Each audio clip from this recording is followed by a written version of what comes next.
Ok à tous, bienvenue sur la chaîne des panafricanistes par essence, par conviction et par excellence. Celle des citoyens kémites par nécessité et obligation de combat. Nous sommes une chaîne qui n'est guidée que par nos ancêtres et rien que par les ancêtres qui appartiennent à l'égrégore du monde noir. Par conséquent, nous ne croyons en aucun Dieu venu de l'étranger. Toutefois, cette vidéo n'est aucunement destinée à inciter à la haine ou à la violence, car nous menons un combat qui est d'abord et avant tout spirituel, intellectuel et démocratique. Ensuite, il est politique, géopolitique et géostratégique, contre l'impérialisme, le colonialisme, le néocolonialisme et l'endocolona, qui sont tous qualifiés de crimes contre l'humanité. Nous menons ce combat sur la base du principe fondamental que nous avons hérité de nos ancêtres kémites, qui est celui de la Mahat, c'est-à-dire solidarité, vérité et justice. Vous êtes donc en droit de connaître la vérité et nous avons l'obligation de vous dire la vérité, rien que la vérité, afin que justice soit rendue au continent africain. Et ça, c'est notre modeste contribution dans cette noble lutte en faveur de la souveraineté, la dignité, la solidarité et l'unité africaine. C'est exactement ça que nous appelons le panafricanisme. Bien-aimés frères et sœurs, qu'est-ce que le M23? Le M23 est un mouvement qui est né dans le nord Kivu, en RDC, dans l'est du pays. Il est exactement né le 23 mars 2012. C'est pour ça qu'on l'appelle M23. En fait, M c'est mars, 23 c'est le 23. Donc, mouvement du 23 mars 2012. Et ce M23 est soutenu par Kagame. Pourquoi? Parce que, pour la plupart, ce sont des Rwandais qui sont rentrés au Congo et qui veulent occuper le Congo. Ils veulent occuper le Congo pourquoi? Ils veulent occuper le Congo pour les Occidentaux, pour les États-Unis, pour l'Allemagne, la Belgique, la France et les autres pays, qui se servent donc des matières premières, qui sont aujourd'hui à la pointe de la haute technologie, c'est-à-dire le coltan et le cobalt. La RDC regorge près de 75 à 80% de ces deux matières premières dans le monde. Ça se trouve au Congo. Et ces gens-là ont besoin de ça. Vous savez qu'aux États-Unis, par exemple, la voiture électrique est déjà très avancée, à la mode. Les Tesla, ce sont des voitures électriques. Et vous ne pouvez pas obtenir une voiture électrique si vous n'avez pas de ces matières premières, le cobalt et le coltan. Pareil pour le téléphone portable, le smartphone, que ce soit Samsung, que ce soit Apple. Pareil pour les ordinateurs. Donc cette matière est une matière essentielle dans la haute technologie. Vous avez entendu Emmanuel Macron la dernière fois vous dire que nous allons, avant qu'il n'aille au Congo, son dernier voyage au Congo, il est allé humilier Tshisekedi, il avait dit que nous allons développer la voiture électrique. Mais il comptait sur quoi? Vous croyez qu'il comptait sur le vent de la France ou sur l'air de la France? Non, il comptait justement sur ces matières premières. C'est pour ça que plusieurs années avant, lorsque Tshisekedi était encore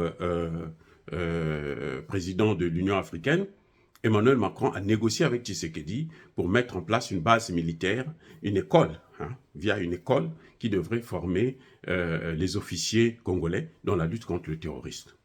C'est ce que nous avons d'ailleurs critiqué très sévèrement, et on vous avait dit que ceux-là qui nous apportent le terrorisme, ce n'est pas avec eux qu'on peut régler le problème. La lutte contre le terrorisme doit se faire en dehors et loin de ceux qui sont les créateurs, les inventeurs, les soutiens, les financiers du terrorisme. Et le Mali, le Burkina Faso, maintenant le Niger sont en train de le prouver. L'efficacité de ces armées, loin, éloignée, épargnée de la présence militaire française, otanienne et européenne, en train de montrer son efficacité. C'est un travail des Africains. Ils doivent coordonner avec des nouveaux partenaires, ceux qui sont capables de nous donner, nous vendre, pas donner, cadeau, vendre les matières premières, les armes. Bref, le M23, donc c'est un mouvement, c'est en quelque sorte le Rwanda qui veut avaler le grand Zaïre, Congo, l'ex-Zaïre, le grand Congo. C'est-à-dire, l'Est, là seulement, c'est plus de 15 fois plus grand que tout le Rwanda. Et Kagame avait maintenant des visées impérialistes où il se disait qu'il doit créer un empire tout petit. Quand Kagame va en Angleterre pour aller prendre les réfugiés rejetés, déboutés de l'asile par l'Angleterre, les amener chez lui là-bas, c'était pour faire quoi? C'était pour les installer dans cette zone. Mais c'était sans attendre, hein, sans penser à une riposte, hein, à une prise de conscience des patriotes congolais qu'on appelle les Wazalendo. Le mot Wazalendo veut tout simplement dire patriote, nationaliste, en Swahili. Et c'était sans compter sur eux. Parce que s'ils comptaient sur l'armée, eh ben, tout était acquis puisque Tshisekedi ne peut pas et ne veut pas équiper l'armée pour faire la guerre. Donc Tshisekedi, ce qu'il fait, c'est qu'il prend tout, il divertit le monde. Comme il a fait avec la MONUSCO. C'est vrai, vous allez me dire que il y a un mois, quand il est parti le mois dernier aux Nations Unies, il a demandé à ce que cette mission puisse partir. Il sait que la procédure, ce n'est pas comme ça que ça se passe. On connaît la procédure. Vous avez vu comment le Mali est en train de se débarrasser de la MINUSMA. La procédure que le ministre des Affaires étrangères, le gouvernement et le président malien, hein, la procédure qu'ils ont employée. Donc Tshisekedi ne peut pas venir comme ça du jour au lendemain. Non, vous devez partir immédiatement. Alors qu'il y a quelques mois seulement, Tshisekedi disait que tous ceux qui font la propagande concernant la MONUSCO, qu'elle ne fait pas le travail, qu'elle n'a pas de résultats, ils sont manipulés. Donc, lui, il a été placé là, via ce qu'ils ont appelé, eux, le compromis à l'africaine, c'est pour retarder les choses, pour pourrir la situation.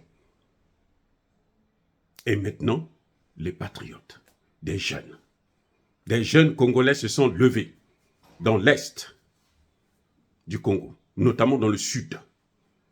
Et ils sont montés au Nord pour soutenir leurs frères du Nord. Et c'est ça, ce qu'on appelle les Wazalendo, qui veut dire, encore une fois de plus, patriotes, nationalistes. Et ils sont en train de donner des chaos. C'est la débandade pour le M23. Le M23 veut maintenant repartir. Écoutez maintenant là où la situation, ce qui se passe. Le M23 veut maintenant repartir au Rwanda. Quelle est la réaction de Kagame? Vous savez quoi? Kagame dit non, vous ne venez pas au Rwanda parce que vous êtes des Congolais. Donc restez au Congo. Ça veut dire quoi? Ça veut dire que vous devrez rester au Congo. Nous, on doit trouver des moyens pour négocier avec Tshisekedi pour que le gouvernement, l'armée congolaise puisse vous stopper. Or, ce n'est pas évident. Parce qu'il y a beaucoup de militaires qui soutiennent justement ces jeunes.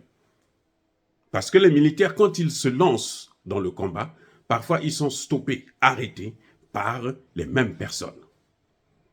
Par le gouvernement de Tshisekedi. On se demande, mais qui a donné l'ordre pour que les militaires se retirent? Ils avancent, c'est exactement ce qui s'était passé il y a plusieurs années entre à Kidal, où les Fama voulaient poursuivre, rentrer dans Kidal, l'armée française les a stoppés. Et il y avait parmi eux le colonel Assimi Goïta. C'est comme ça qu'on a su cette vérité. Parce qu'il était là, il a vécu les faits. Et c'est d'ailleurs de là qu'est née sa vocation de sauver le Mali. Et c'est ce qu'il est en train de faire. Donc, il y a des militaires qui, chaque fois qu'ils veulent aller pour maintenant terminer avec le mouvement, eh ben, le gouvernement, il y a quelqu'un au niveau du gouvernement qui les stoppe. Et cette fois-ci, maintenant, ce sont les jeunes qui se sont organisés et qui ont pris les choses en main. Ce n'est pas l'armée congolaise qui est en train de se battre, qui est en train de neutraliser les M23. Ce sont les Wazalendo. Ce sont les jeunes patriotes congolais qui viennent essentiellement du Kivu, du Sud et du Nord. Et donc Kagame maintenant, Kagame dit, moi je ne veux pas de vous ici parce que vous êtes Congolais, vous restez là. Mais en fait, il est en train de chercher à gagner du temps. Pour voir dans quelle mesure les Américains et les autres vont convaincre Tshisekedi pour mettre l'armée derrière les Ouazalengos. Et ça, c'est pas évident. Parce que si Tshisekedi essaie de commettre cette erreur pour vouloir les stopper, lui, il sera stoppé. Voilà le problème. S'il le fait, lui-même, il sera stoppé. Ensuite, on a vu le premier jour quand ils ont commencé, ils sont rentrés dans la danse là seulement à peine il y a le 1er octobre. Hein. Donc il y a 2 semaines exactement. Et ils sont en train de ratisser le nord de Kivu.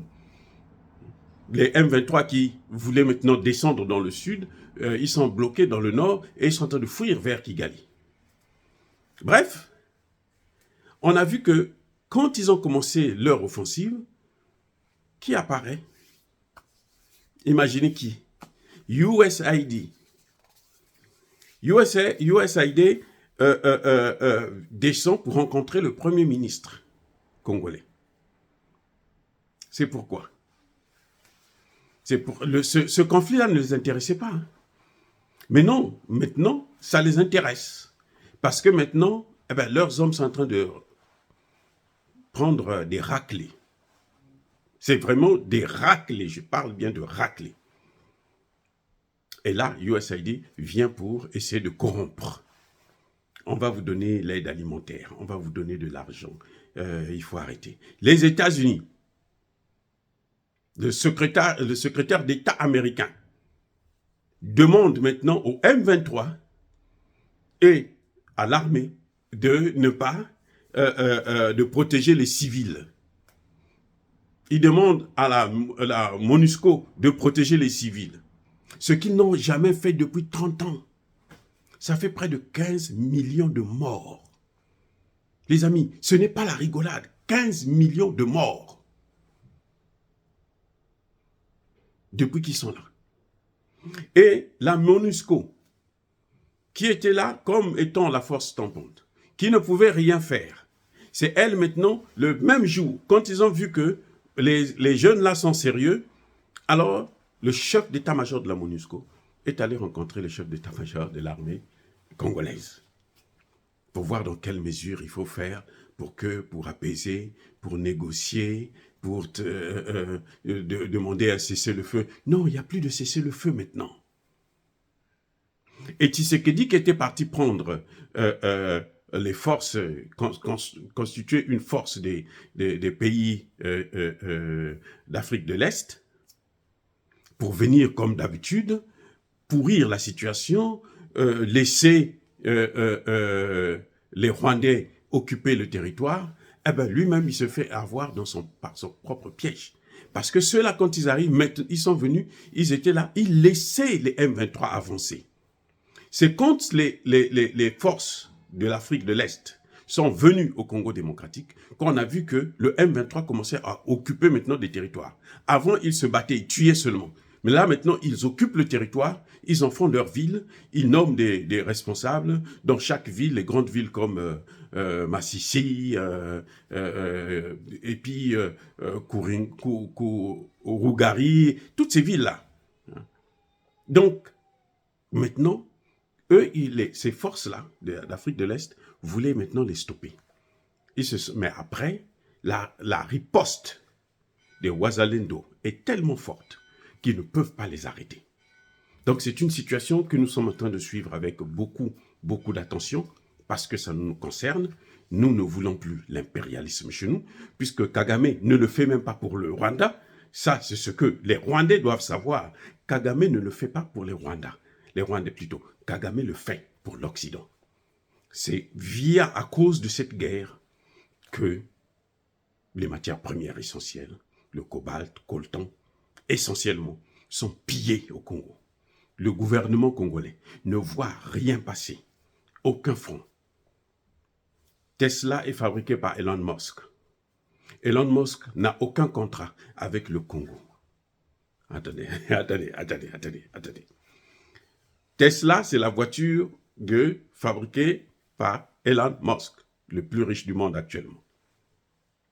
Ce type-là, il n'a aucun contrat avec le gouvernement congolais. Mais comment il fait pour trouver la matière première essentielle pour fabriquer ces voitures?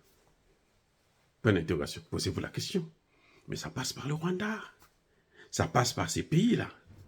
Les Chinois encore ont un accord avec le Congo, même si cet accord-là est biaisé. Il faut vraiment le revoir de fond en comble, le retravailler. Mais en tout cas, ils ont au moins quelque chose sur lequel on peut s'appuyer pour avancer ensemble. Alors qu'avec les Américains, non, il n'y a rien. Ils viennent seulement, ils prennent. Savez-vous que pendant la Seconde Guerre mondiale, le caoutchouc qui a permis à fabriquer les pneus des chars américains, là, des voitures, des blindés américains, venaient du Congo démocratique? Savez-vous que la première bombe américaine, l'uranium, venait du Congo démocratique? Voilà tous ces éléments. Ce sont des gens qui ont pillé ce pays, mais alors de façon systématique et systémique. Et qu'ils veulent continuer. Cette fois-ci, j'espère que Tshisekedi n'osera pas arrêter les Wazalendo. Parce que s'il ose, il le regrettera toute sa vie. Dire cela, c'est inciter à la haine ou à la violence. Non, Yaba colère ve, Yamaleve. Encore une fois de plus, bien-aimés frères et sœurs, soyez bénis. Je persiste et je signe. Soyez abondamment bénis par le Dieu des Kémites et par nos ancêtres angélisés. Mais que tous ceux qui persécutent le continent africain le pillent et le déstabilisent. Qu'ils soient noirs, blancs, chinois, arabes, indiens ou qui qu'ils soient punis, maudits, foudroyés, neutralisés, écrasés, effacés par ce Dieu des Kémites et par nos ancêtres angélisés. Vive l'Afrique éternelle, j'ai dit et j'assume.